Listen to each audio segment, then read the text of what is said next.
everyone, this is Chandni. Let's move to the last topic of OPC. बच्चों, इससे पहले वाले वीडियो में हमने देखा था formation of OPC and features of OPC. जब हमने फॉर्मेशन ऑफ OPC पढ़ा तो हमने देखा था कि OPC का कॉन्सेप्ट कब आया, उसके पीछे क्या क्या रीज़न थे OPC का कॉन्सेप्ट लाने के लिए. और आप सभी बच्चों को ये भी पता होगा OPC का कॉन्सेप्ट कब आया. कंपनीज एक्ट 2013 में, जब 2012 में एक बिल पास हुआ पार्लियामेंट में जिसमें OPC की फॉर्म करने के लिए, OPC को फॉर्मेशन करने के लिए परमिशन दी गई. आज हम रीजंस की बात करने स्टार्ट कर रहे हैं कि कौन कौन से रीजंस हैं जिसकी वजह से OPC एग्जिस्टेंस में आया, OPC का कॉन्सेप्ट आया. उसके पीछे रीजन हम देख लेते हैं. Very first reason, making the unorganised sector as organised. बच्चों, अगर हम लोग या OPC को लाए तो उसके पीछे रीजन क्या था. जो अनऑर्गेनाइज्ड सेक्टर में काम करने वाली बिजनेस ऑर्गेनाइजेशन थी उनको ऑर्गेनाइज्ड सेक्टर के बेनिफिट मिले, इसीलिए OPC की फॉर्मेशन की गई या OPC का कॉन्सेप्ट लाया गया.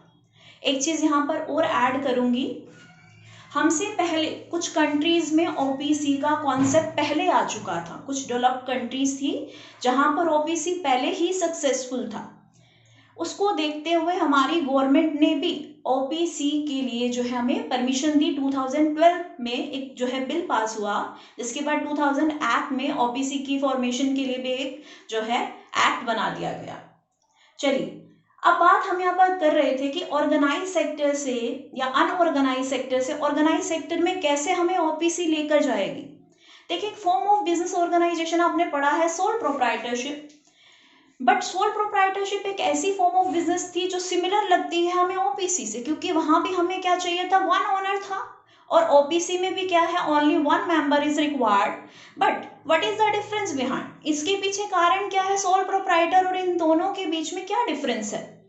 सोल प्रोप्राइटर एक ऐसी फॉर्म ऑफ बिजनेस ऑर्गेनाइजेशन है जो ऑर्गेनाइज सेक्टर में नहीं है, अनऑर्गेनाइज सेक्टर है, जो ऑर्गेनाइज सेक्टर के बेनिफिट्स नहीं लेती है.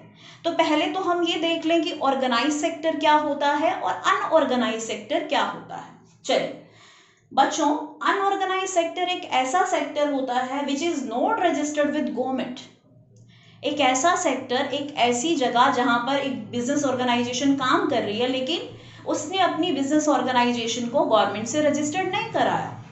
और ऑर्गेनाइज सेक्टर क्या होता है, ऐसी बिजनेस ऑर्गेनाइजेशन जो क्या है, गवर्नमेंट से रजिस्टर्ड है. बच्चों, अगर गवर्नमेंट से रजिस्टर्ड हैं तो डेफिनेटली गवर्नमेंट के रूल एंड रेगुलेशंस भी वहां पर फॉलो होंगे. और ऐसी ऑर्गेनाइजेशन जहां पर जो गवर्नमेंट से रजिस्टर्ड ही नहीं है तो इसका मतलब क्या है, वो गवर्नमेंट के रूल एंड रेगुलेशंस को फॉलो नहीं करेंगे. कुछ और एग्जाम्पल साथ साथ ऐड करेंगे. एक ऑर्गेनाइज सेक्टर क्या फायदा देता है, ऑर्गेनाइज सेक्टर हमको फायदा देगा, people trust on organise sector. सबसे बड़ी बात ये होती है, जो लोग हैं जिनके लिए बिजनेस और जिन पर बिजनेस ऑर्गेनाइजेशन डिपेंडेंट है वो ऑर्गेनाइज सेक्टर पर ट्रस्ट करती है. बट अनऑर्गेनाइज सेक्टर की बात करूं, सोल प्रोप्राइटरशिप की बात करूं, सोल प्रोप्राइटरशिप एक अनऑर्गेनाइज सेक्टर में जो है काम करने वाली ऑर्गेनाइजेशन है. वहां पर सोल प्रोप्राइटरशिप पर लोग बिलीव नहीं करते, ट्रस्ट नहीं करते. सोल प्रोप्राइटर या सोल जो है ओनर वो इजीली लोन जो है अवेल नहीं कर सकता, इजीली जो है फंड रेज नहीं कर सकता, क्योंकि उस सेक्टर को लोग ट्रस्ट नहीं करते. अगर वो लोन नहीं ले सकता, अपने लिए रिसोर्सेज जो है जनरेट नहीं कर सकता, तो ये जो डीमेरिट थे अनऑर्गेनाइज सेक्टर के, OPC ने जहां पर यहां भी एक ऑनर है, अब एक सोल प्रोप्राइटर जो एक sole proprietorship form of business organisation open करने के लिए बाउंड था, क्योंकि हमें परमिशन नहीं मिलती थी कि one person can form A company. But 2012 के बाद तो ऐसा कॉन्सेप्ट आया कि अब एक सोल प्रोप्राइटर भी अपनी कंपनी बना सकता है और लोगों के ट्रस्ट को जो है विन कर सकता है. तो आपको समझ आया होगा ऑर्गेनाइज्ड और अनऑर्गेनाइज सेक्टर में क्या डिफरेंस है। अनऑर्गेनाइज सेक्टर में वो बेनिफिट्स नहीं मिलते, लोग आप पर ट्रस्ट नहीं करते, आपको इजीली लोन नहीं मिलता, आपको जो है गुड्स क्रेडिट पर नहीं मिलते, बट ऑर्गेनाइज सेक्टर में ये सारे बेनिफिट्स आपको मिलेंगे। तो ओपीसी लाने के पीछे क्या रीजन था कि जो सोल प्रोप्राइटर इन बेनिफिट्स को नहीं ले रहा था, अब वो एक पर्सन अपनी कंपनी बनाकर ये सारे बेनिफिट्स इजीली अवेल कर सकता है। चलिए नेक्स्ट पॉइंट पर चलते हैं हम लोग। Stopping the formation of private company by wrong means. बच्चों हमने बताया था ओपीसी से पहले जब हम प्राइवेट कंपनी बनाने के बारे में सोचते थे तो प्राइवेट कंपनी बनाने के लिए वी नीड मिनिमम 2 मेंबर्स। अगर एक पर्सन सोचता था प्राइवेट कंपनी बनाने के लिए तो वो नहीं बना सकता था, क्योंकि एक कंडीशन थी कि वी नीड 2 मेंबर्स। उस केस में वो क्या करता था, मिनिमम पार्टनरशिप किसी और पर्सन को देकर और फॉर्मेलिटीज को कंप्लीट करता था। इट मींस रियल ओनर कौन है, जो एक्चुअली एक पर्सन एक प्राइवेट कंपनी ओपन करना चाहता है। सपोज करो एक्स पर्सन है,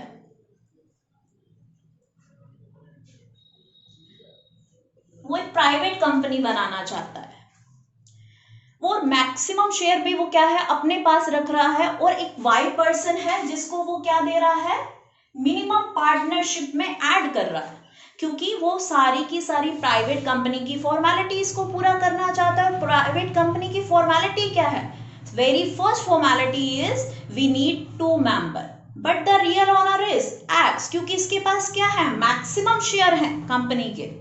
और वाई को तो उसने क्यों ऐड किया है, क्योंकि वो फॉर्मेलिटी ऑफ प्राइवेट कंपनी को पूरा कर रहा है। इट मीन्स प्राइवेट कंपनी हम कैसे खोल रहे हैं, रॉन्ग मीन्स के अकॉर्डिंग, गलत तरीके से खोल रहे हैं। हम फॉर्मेलिटी पूरा करने के लिए ही जो है 2 पर्सन को ऐड कर रहे हैं, बट एक्चुअली कंपनी कौन चला रहा है, यहाँ पर एक्स पर्सन चला रहा है जो रियल ओनर है, और उसने कंडीशन पूरी करने के लिए वाई पर्सन को अपनी कंपनी में ऐड कर लिया। चलिए नेक्स्ट पॉइंट पर हम चलते हैं। बच्चों ये तो कंप्लीट हो गया कि हमने ओबीसी की फॉर्मेशन के पीछे हमारे क्या रीजंस थे या क्या बेनिफिट्स थे जो ओबीसी का कॉन्सेप्ट जो है लाया गया, ओबीसी को बनाया गया। चलिए अब हमने लास्ट वीडियो में भी बात करी थी, हमने जब फीचर्स आपको करवाए थे तो हमने बोला था कि अगर आप फीचर को जो अच्छे से समझते हैं तो आप इजीली उसकी मेरिट और डीमेरिट को फाइंड आउट कर सकते हैं। तो आई होप आप लोग जो है फीचर्स आपको समझ आए होंगे। तो हम नेक्स्ट मेरिट एंड डीमेरिट पढ़ते हैं और यहाँ पर हमारा ओबीसी का जो चैप्टर है वो कंप्लीट हो जाएगा। चलिए स्टार्ट करते हैं। मेरिट बच्चों एडवांटेजेस को ही बोला जाता है, फायदे को ही बोला जाता है कि एक ओबीसी कंपनी बनाने से हमें क्या क्या फायदे होने वाले हैं। चलिए स्टार्ट करते हैं। The first merit of OBC is limited liability. बच्चों लास्ट वीडियो में भी मैंने बताया था लायबिलिटी क्या होता है, रिस्पॉन्सिबिलिटी टू पे।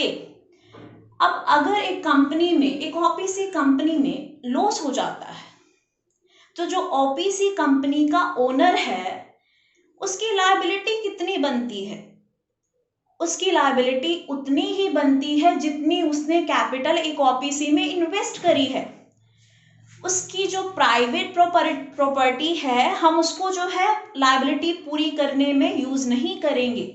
अगर ऐसा किया जाता तो मैं बोलती उसकी अनलिमिटेड लायबिलिटी है, बट क्या कॉन्सेप्ट है ओपीसी का, अगर एक ओनर को लॉस होता है तो उस लॉस के लिए वो क्या जो है जितनी भी कैपिटल उसने अपनी कंपनी में इन्वेस्ट की हुई है सिर्फ वो उतनी ही क्या करेगा, उससे ही उस लॉस को कवर करेगा। नेक्स्ट आता है सोल शेयर होल्डर। बच्चों sole shareholder, sole member, sole person एक ही बात है। यहाँ पर हम बात कर रहे हैं कि जो सोल शेयर होल्डर का क्या बेनिफिट होता है।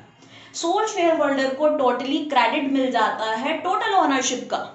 एक ही पर्सन एक कंपनी का पूरा मालिक है, वो अपनी जो ओनरशिप है वो किसी से भी शेयर नहीं कर रहा। Total credit goes to 1 person. सारी की सारी ओनरशिप का क्रेडिट किसके पास जा रहा है, सोल शेयर होल्डर के पास। नेक्स्ट आता है सोल डायरेक्टर। बच्चों नेक्स्ट मेरिट है सोल डायरेक्टर। मैंने जब आपको फीचर्स पढ़ाए थे तो मैंने बताया था यूजुअली क्या होता है, एक ओपीसी में एक ही डायरेक्टर होता है and you all know that director क्या काम करते हैं, वो मैनेज करते हैं सारे के सारे बिजनेस को। One person can take all the decision, यहाँ पर सिंगल पर्सन की बात कर रहे हैं, वो सारा जो सिंगल पर्सन है अपनी कंपनी के सारे डिसीजन खुद ले रहा है। अगर कंपनी के सारे डिसीजन वो खुद लेता है, देयर इज नो इंटरफेरेंस, और जब इंटरफेरेंस नहीं है किसी काम के अंदर तो डिसीजन भी क्या होते हैं, क्विकली आप ले सकते हैं। तो यहाँ हम बेनिफिट क्या ले रहे हैं, सोल डायरेक्टर से क्या बेनिफिट हो जाएगा, एक क्विकली डिसीजन लिया जाएगा by one director, there is no interference by other person. चलिए मोर लॉजिकल, बच्चों मोर लॉजिकल कैसे है, देखिए अभी हमने पढ़ा कि लॉजिक क्या कहता है, एक सोल प्रोप्राइटर को एक ऐसी फॉर्म ऑफ बिजनेस मिल गया जो एक ऑर्गेनाइज सेक्टर में है, वो वहां से उसके बेनिफिट भी ले रहा है। प्लस जैसे हम प्राइवेट कंपनी को रॉन्ग मीन्स से स्टार्ट करते थे, अब हम क्या करते हैं, प्राइवेट कंपनी की फॉर्मेलिटी को पूरा करने के लिए हमें कोई भी जरूरत नहीं है। अगर एक पर्सन एक कंपनी बनाना चाहता है तो उसको कौन सी कंपनी बनानी चाहिए, उसको ओपीसी कंपनी बनानी चाहिए। और ओपीसी कंपनी के पास सारे के सारे प्रिविलेजेस एंड एग्जम्पशंस जो है वो ऑलरेडी अवेलेबल है प्राइवेट कंपनी के, तो ये ज्यादा लॉजिकल है as compare to other companies. चलिए नेक्स्ट आता है entry in an organise sector. बच्चों अभी मैं पढ़ाया है आप लोगों को, अभी मैंने बताया है अगर एक ओपीसी से हमको बेनिफिट क्या है, एक जो सोल ट्रेडर है उसकी एंट्री हो जाती है अनऑर्गेनाइज से ऑर्गेनाइज सेक्टर की तरफ वो मूव करता है। और अभी मैंने आपको बेनिफिट्स बताए, एक ऑर्गेनाइजेशन अगर ऑर्गेनाइज सेक्टर में एग्जिस्ट करती है तो लोग उस पर बिलीव करते हैं, उस पर ट्रस्ट करते हैं, उसको इजीली लोन दे सकते हैं, उसको क्रेडिट पर गुड्स अवेलेबल करा सकते हैं। तो नंबर ऑफ बेनिफिट एक सोल ट्रेडर भी जो है, वन पर्सन भी अपनी एक कंपनी को जो है फॉर्म करके अवेल कर सकता है बाय ओपीसी। तो ये जो मेरिट मैं आपको बता रही हूँ, लास्ट मेरिट है गुड अल्टरनेटिव। बच्चों किसका अल्टरनेटिव मिल रहा है हमको, इससे पहले हम फॉर्म ऑफ बिजनेस पढ़कर आए सोल प्रोप्राइटर, वन पर्सन, ऐसा था ही नहीं, हमारे पास कॉन्सेप्ट ही नहीं था कि एक पर्सन कंपनी बना लेगा। और कंपनी बनाने के फायदे मैं अभी आपको बता रही थी, कंपनी एक registered form of business organisation, उसको सारे बेनिफिट्स मिलते हैं। तो सोल प्रोप्राइटर के पास भी एक अच्छा अल्टरनेटिव है, क्या वो भी एक पर्सन जो है अपना सोल प्रोप्राइटर चला रहा था, तो अब वो क्या कर सकता है, एक कंपनी को भी बना सकता है। चलिए हमारे पास क्या है, एक अच्छा अल्टरनेटिव है ओपीसी के जो है फॉर्म में, कि हम ओपीसी अगर बनाते हैं तो सोल प्रोप्राइटर क्या है, एक अनऑर्गेनाइज सेक्टर से हमारा ऑर्गेनाइज सेक्टर में मूव कर लेंगे और सारे बेनिफिट्स ले लेंगे, वी हैव ऑल्टरनेटिव। चलिए नेक्स्ट आता है हमारे पास, अब सारे फायदे तो हमने देख लिए ओपीसी बनाने के, कि सोल डायरेक्टर है, एक ही डायरेक्टर फायदा ले रहा है, सारे के सारे डिसीजंस ले रहा है, ऑनरशिप एक ही के पास है, ऑर्गेनाइज सेक्टर के आप सारे बेनिफिट्स ले रहे हैं, मोर लॉजिकल है, कोई भी जो है शेयर होल्डर भी एक है, लाइबिलिटी भी आपकी जो है लिमिटेड ही है, अनलिमिटेड नहीं है। तो इसके डीमेरिट भी है, देखिए दोनों साइडेड हमें देखना पड़ेगा कि अभी तो हम फायदे देख रहे हैं, क्या कोई नुकसान भी है ओपीसी का। यस, ओपीसी के बारे में हम देखते हैं हमको क्या क्या डीमेरिट्स है, क्या क्या जो है लॉस होने वाला है, क्या क्या जो है लिमिटेशंस है। चलिए मोर फॉर्मेलिटीज, बच्चों फॉर्मेलिटीज किसको कहते हैं, अभी हम सोल प्रोप्राइटर से कंपैरिजन कर रहे थे कि अनऑर्गेनाइज सेक्टर से ऑर्गेनाइज्ड में अगर हम ओपीसी आ गया तो हम आ सकते हैं, बट हमने ये भी देखा था सोल प्रोप्राइटरशिप को स्टार्ट करने में देयर इज नो फॉर्मेलिटी, कोई भी फॉर्मेलिटी नहीं है। आपको जो है अपने कोई भी जो है गवर्नमेंट से रजिस्टर्ड नहीं कराना, नंबर ऑफ डॉक्यूमेंट्स है वो बनाने की नीड नहीं है। जब भी आप बिजनेस स्टार्ट करना चाहते हैं अपनी विश से स्टार्ट कर सकते हैं, बट अगर एक ओपीसी बनानी है तो हमें नंबर ऑफ डॉक्यूमेंट्स को जो है प्रिपेयर करना पड़ेगा, जो मैंने लास्ट भी पढ़ाया था, memorandum of association, article of association और नॉमिनी का consent letter, there is several जो है फॉर्मेलिटीज है यहाँ पे। तो हमें क्या करना पड़ेगा, अगर ओपीसी का कॉन्सेप्ट आया है तो एक सोल ट्रेडर को बहुत सारी फॉर्मेलिटीज को भी पूरा करना पड़ेगा। चलिए नेक्स्ट आता है शॉर्टेज ऑफ फंड या रिसोर्सेज। बच्चों अगर ओपीसी का कंपैरिजन मैं पब्लिक कंपनी से करती हूँ, इन पब्लिक कंपनी हमने बताया था पब्लिक कंपनी के अंदर मैक्सिमम नंबर की तो कोई लिमिट ही नहीं है, एंड पब्लिक कंपनी में क्या था, लोगों को हम शेयर इशू कर सकते हैं, ज्यादा से ज्यादा फंड या ज्यादा से ज्यादा रिसोर्सेज हम लोग जो है रेस कर सकते हैं। But in case of OPC only one member is there, यहाँ सिर्फ एक मेंबर है। एक मेंबर से ज्यादा तो हमें मैक्सिमम नंबर तो है ही नहीं। जब मैक्सिमम नंबर ही नहीं है तो हमारे पास जो रिसोर्सेज होंगे वो भी किसके सराउंडिंग होंगे, ओनली वन पर्सन के सराउंडिंग ही हमें जो है रिसोर्सेज मिलेंगे। तो यहाँ पर अगर मैं पब्लिक कंपनी के से कंपैरिजन करूं तो इसकी लिमिटेशन ये है कि इसके पास रिसोर्सेज क्या है, बहुत कम रहेंगे। चलिए नेक्स्ट पॉइंट आता है अनबैलेंस्ड डिसीजन। बच्चों बैलेंस्ड और अनबैलेंस्ड क्या होता है? अभी हमने पीछे पढ़ा तो एक बात देखी कि one director can take all the decision, क्योंकि यहाँ पे डायरेक्टर क्या है, ओनली वन डायरेक्टर। बट मेरे पॉइंट ऑफ व्यू से मैं बताऊंगी कि एक पर्सन में नंबर ऑफ स्पेशलाइजेशन नहीं हो सकती। One person is good in one specialisation. हो सकता है एक पर्सन जो है सेल में अच्छा हो, एक पर्सन मैन्युफैक्चरिंग में अच्छा हो, एक पर्सन फंड रेज करने में अच्छा हो। क्या वो सारे के सारे एरियाज में अच्छा हो सकता है? नो। जब उसके अंदर इतनी सारी स्पेशलाइजेशन नहीं हो सकती तो वो सारे के सारे डिसीजन कैसे ले सकता है? तो उसका डिसीजन कैसा होगा? अनबैलेंस्ड। अगर यहाँ एक से ज्यादा डायरेक्टर्स होते हैं तो सब डायरेक्टर्स हो सकता है कि डिफरेंट डिफरेंट स्ट्रीम में स्पेशलाइज्ड हो, जिससे क्या हो उनका डिसीजन क्या होगा? बैलेंस डिसीजन होगा। जो पर्सन जिस स्पेशलाइजेशन में है वो उसी स्पेशलाइजेशन से रिलेटेड डिसीजन ले।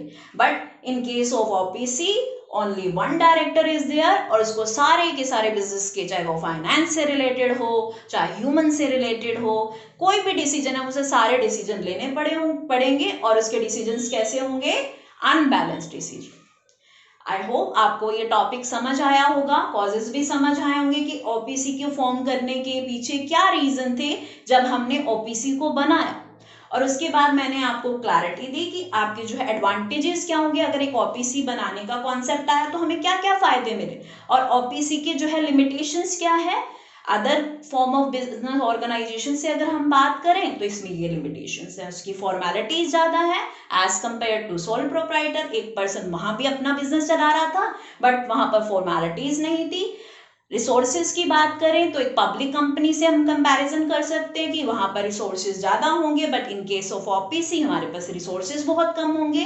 अनबैलेंस डिसीजन, जहां पे डायरेक्टर एक है उसको सब जो है डिसीजन लेने पड़ेंगे, जिस वजह से उसके जो डिसीजन होंगे वो बैलेंस नहीं होंगे, अनबैलेंस होंगे।